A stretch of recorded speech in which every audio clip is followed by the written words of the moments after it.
This is the story that Charles Dickens wrote of a Christmas in England over 100 years ago. And yet, it could just as easily have happened anywhere today. It starts like this. Marley was dead to begin with. Jacob Marley died just 7 years ago tonight. Did Ebenezer Scrooge know Marley was dead? Of course he did. Scrooge and Marley were partners for I don't know how many years. Oh, but he was a tight-fisted hand at the grindstone, was Scrooge. A squeezing, wrenching, grasping, scraping, covetous old sinner.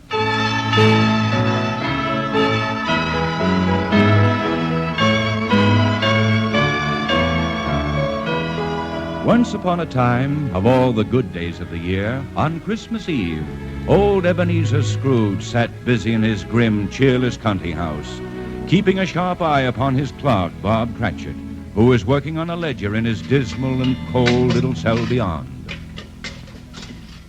Hey, you there! Bob Cratchit. What are you doing in there? I was only putting a coal on the fire, Mr. Scrooge. You put that coal back into the scuttle. A fire, indeed. If you use coal at this rate, you and I will soon be parting company. I'm sorry, sir. My fingers were getting a little stiff with the cold. Yeah, then put on your mittens. And get out your ledger immediately. Yes, sir. God rest you, merry gentlemen, let nothing you dismay. Remember Christ our Savior was born on Christmas Day. Cratchit? Yes, sir. What's that infernal caterwauling? It's just a happy little lad singing a Christmas carol outside your window, sir. I'll soon put a stop to that. Hey, you there! Yes, sir? Get away from my window at once. But it's Christmas Eve, sir, and I was singing a Christmas carol. Christmas carol, but be gone, do you hear me? Be gone. Yes, sir. A Merry Christmas to you, sir. Yeah, Merry Christmas. Humbug.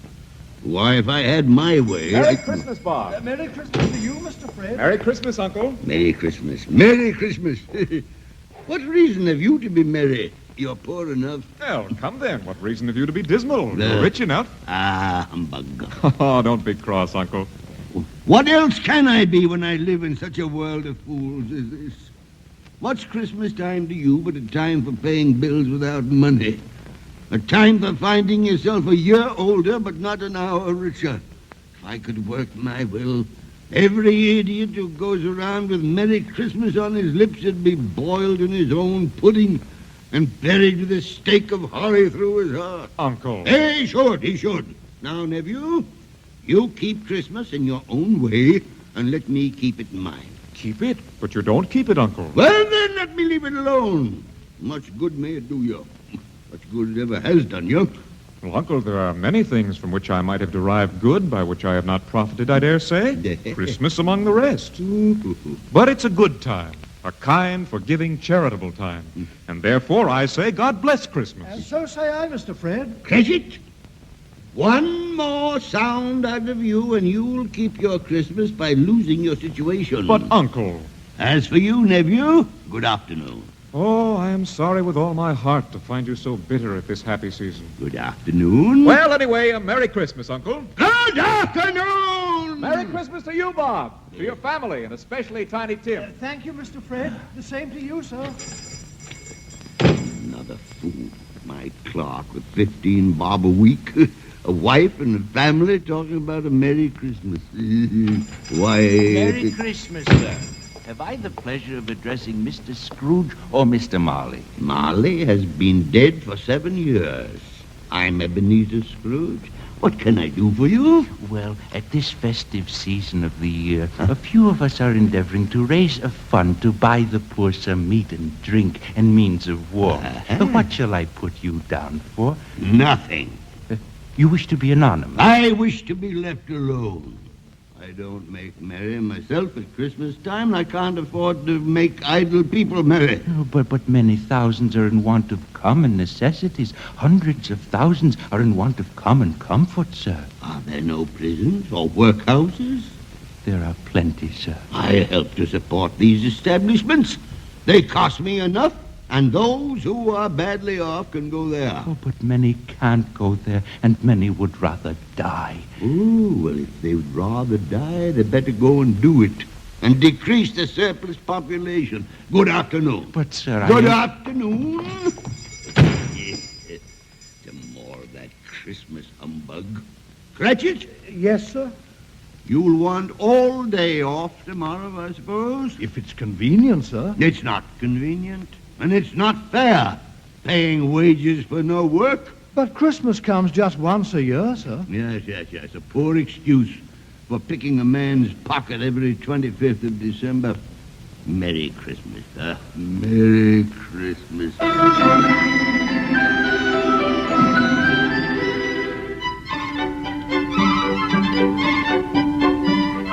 The moment the door was closed, Bob Cratchit ran home as hard as he could to play Christmas games with his loving family. On the other hand, Scrooge went home in anticipation of spending the evening checking up on his banker's book. He had no light to guide him on the pathway leading to his house, but darkness is cheap, so Scrooge liked it. However, it is an unaccountable fact that when Scrooge reached his door, he saw in the knocker, not a knocker, but... Marley. Jacob Marley's face. Ah, rubbish. It's impossible that I could see Marley's face in the door knocker. Why, Marley's been dead 7 years. Oh, yes. So I need a good night's rest. Marley. Humbug. Despite what he called humbug, Scrooge checked his rooms carefully. Yes, nobody under the table. Nobody under the bed. And nobody in the closet. Quite satisfied, he closed his door and locked himself in. He sat down before the small fire in his grate, and as he was reaching for a dish of gruel, suddenly... Marley again. His face there in the fire. But Marley's dead. Why, this is nonsense.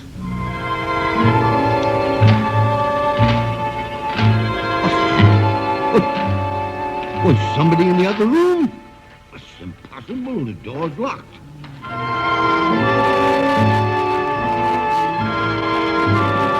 can't believe it. I won't. Ebenezer Scrooge. Ghost. What do you want with me? Who are you? Ask me who I was. Well, who were you then?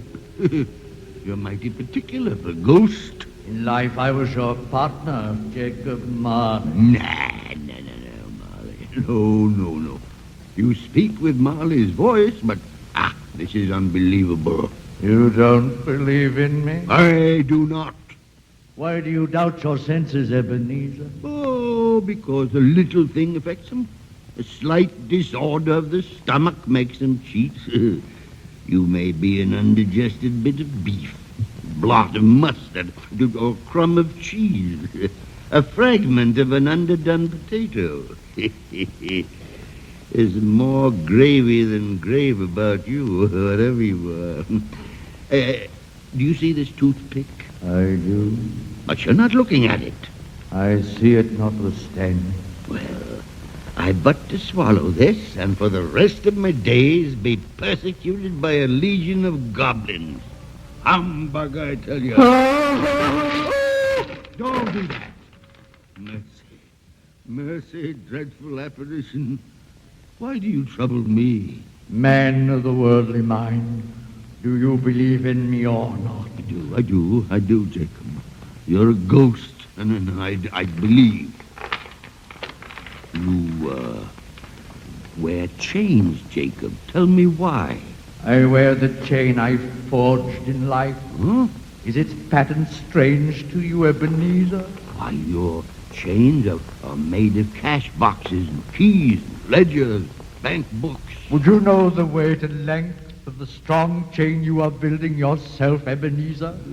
It was full as heavy as this 7 Christmas Eves ago when I died.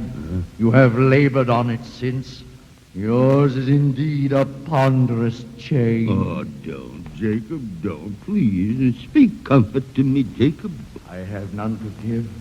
A very little more time is all that is permitted to me. I cannot rest, I cannot stay, I cannot linger anywhere. You've been traveling all this time? 7 years dead, and you've been traveling all this time? 7 years, Ebenezer. 7 years of remorse. Oh, foolish mortal that I was. But you were always a good man of business, No, Jacob. business. Mankind should have been my business. Charity, mercy, benevolence, all should have been my business. As they should be yours, Ebenezer. Now, hear me, for my time is nearly gone. I will, Jacob, I will, but don't be too hard on me. I am here tonight to warn you that you have yet a chance and hope of escaping my fate. Thank you, Jacob, thank you. You always were a good friend of mine. Go on. You will be haunted by 3 spirits. Huh? Expect the first tomorrow when the bell tolls 1. The second on the next night at the same hour. The third upon the next night when the last stroke of 12 has ceased to vibrate. My time has come. I must go now. Jacob. Molly, where are you?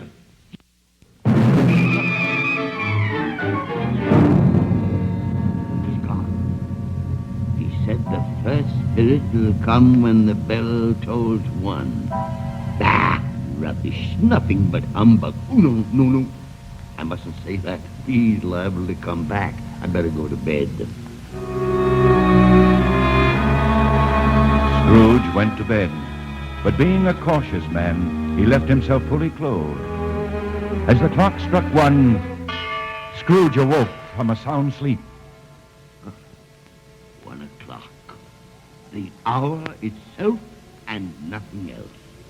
I knew it was humbug. Ebenezer Scrooge.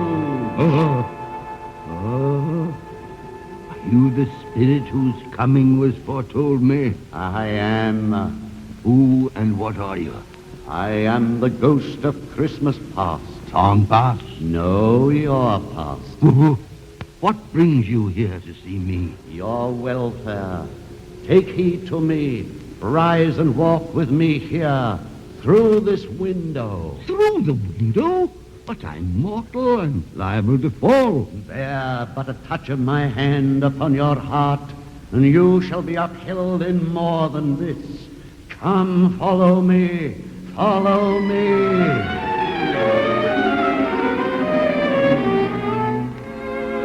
Look, here is a very important part of your past, Ebenezer. Look here in this little room. There you are, with a fair young girl by your side. Oh, no, Spirit, no, spare me this. I don't wish to see this. It is not a question of what you wish, Ebenezer. See yourself as you were then, a man in the prime of life. But your face had already begun to wear the signs of care and avarice. Your eyes were greedy, miserly. No, please, I beg of you. The young maiden knows that you have changed. See, there are tears in her eyes as she speaks. Another idol has displaced me in your heart, Ebenezer. And if it can cheer and comfort you in time to come, I have no just cause to grieve. But, Belle, you talk nonsense. What idol has displaced you? Gold. A golden idol. But I treasure gold because there is nothing on which the world is so hard as poverty. You fear the world too much, Ebenezer. Oh, I have seen your noble aspirations fall off one by one until now the master passion gold engrosses you. What then? Even if I have grown so much wiser, what then? My affections toward you have not changed. No, Ebenezer. Our engagement was made when you were another man. But I am still the same as I was. That which promised happiness when we were one in heart is fraught with misery now that we are two. Goodbye, Ebenezer. But, Belle, Goodbye, Ebenezer.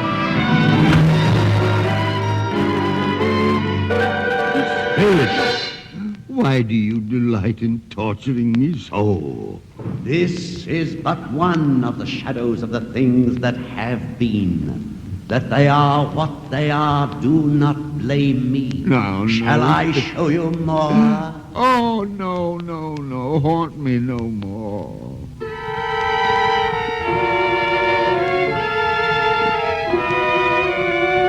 Without knowing how or why, Scrooge suddenly found himself in his own bed again, and he promptly fell into a heavy, exhausted sleep. He had hardly done so, or so he thought, when again the clock struck 1.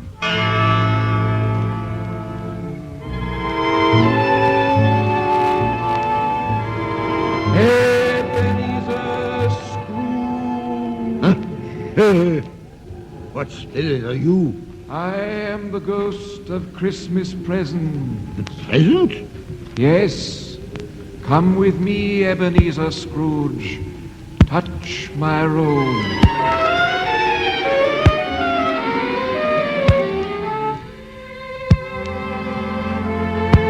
Spirit, where have you brought me? Who lives in this miserable dwelling? Miserable, you call it. Yet there is great happiness within. Behold, Ebenezer, this is the home of your poor clerk, Bob Cratchit. See how happily his wife prepares the table for their Christmas dinner. Listen, Ebenezer Scrooge, and watch. Here's Martha, Mother. Hello, Martha. Bless your heart, dear. You're home late from work. Sit down before the fire and warm yourself. But where's Father? He's been to church with Tiny Tim. They'll be along directly. How is Tiny Tim, Mother? Any better at all? Sometimes I think he is. And sometimes I think, oh, dear God, if anything should happen to Tiny Tim. Here they come, Mother. Father and Tiny in town. Here they are. And Tiny Tim. Merry Christmas, everybody. Merry Christmas. And how did little Tim behave in church, As Bob? good as gold and better. I like church, Mother. I hope people saw me there. Saw you there, dear? And why, Tim? Well, because I'm lame, Mother.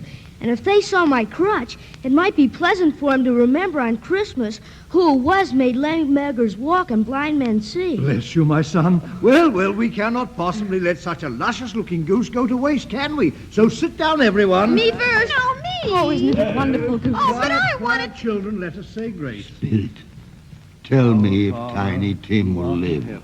I see a vacant seat in the poor chimney corner, and a crutch without an owner, carefully preserved. Ah, no, kind spirit. Say he'll be spared. If these shadows remain unaltered by the future, the child will die. No. Amen. And now, my dears, a Merry Christmas to us all. God bless us. God bless us, everyone. Merry Christmas, everybody. Merry Christmas. Merry Christmas. Spirit, hear me. I can't bear to see Tiny Tim die. Why not? If he died, it would decrease the surplus population. Ah, no, I didn't mean I that. have you know. shown you the present, Ebenezer Scrooge. Now await the future. Farewell.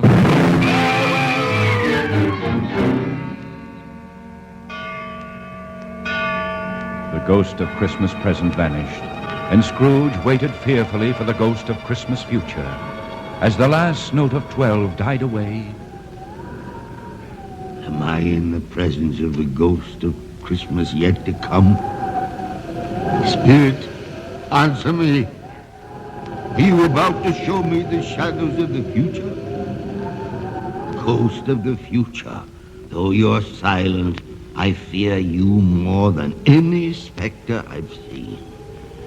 But since I hope to live to be another man from what I was, I'm prepared to bear you company and do it with a thankful heart.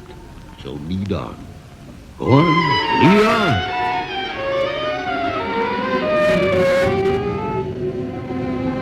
Spirit, why have you brought me here again, back to Bob Cratchit's home? Why is everyone so quiet? Why, they were so happy and cheerful before.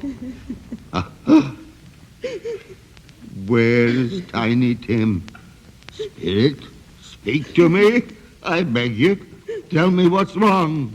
Mother, dear, please don't cry. Father will be home soon, and you mustn't let him see you crying. You're right, Martha. Father's late tonight. He walks a little slower than he used to.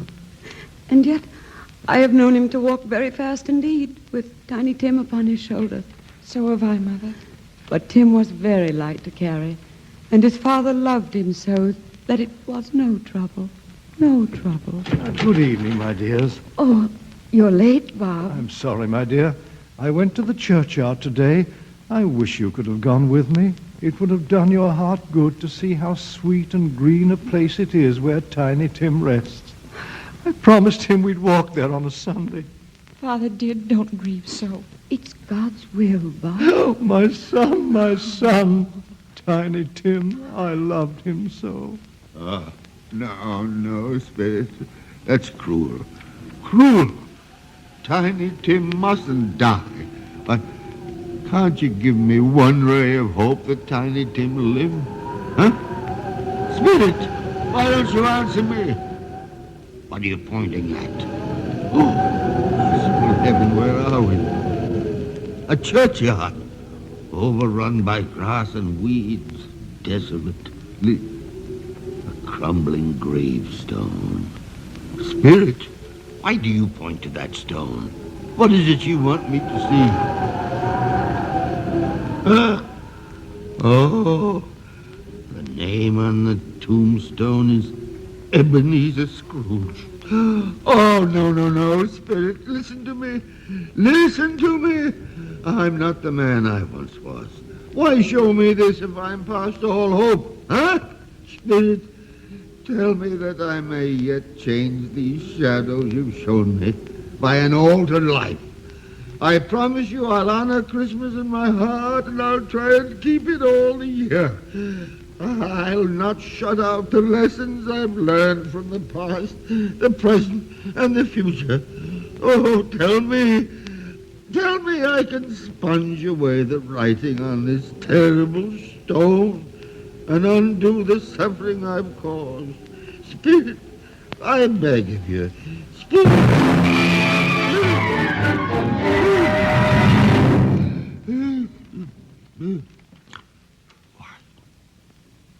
Why, I'm home again. This is my bed, my own room. And the sun is shining. Oh, what a beautiful day. I'm so happy, I don't know what to do. I'm as light as a feather, happy as an angel, merry as a schoolboy. Woo-hoo! A Merry Christmas to everybody, and a Happy New Year to all the world. Hello there! Hey, woo, hello! Noel, the angels did say was to serve... Boy! Hey, boy! Yes, sir? What's today? What's that, sir? What day is it, my fine fella? Today? Yeah. Why, it's Christmas Day, sir. Christmas Day. Then I haven't missed it. The spirits have done it all in one night. How's that, sir? Never you mind. Do you know the poulterers in the next street at the corner? I should hope I do, sir. An intelligent boy. A remarkable boy. Say, do you know whether they've sold the prize turkey that was hanging up there? Not the little one. I mean the great big one. You mean the one that's as big as me? What a delightful boy. Yeah, it's a pleasure to talk to you. Yes, my buck, the big turkey. It's hanging there now. Is it?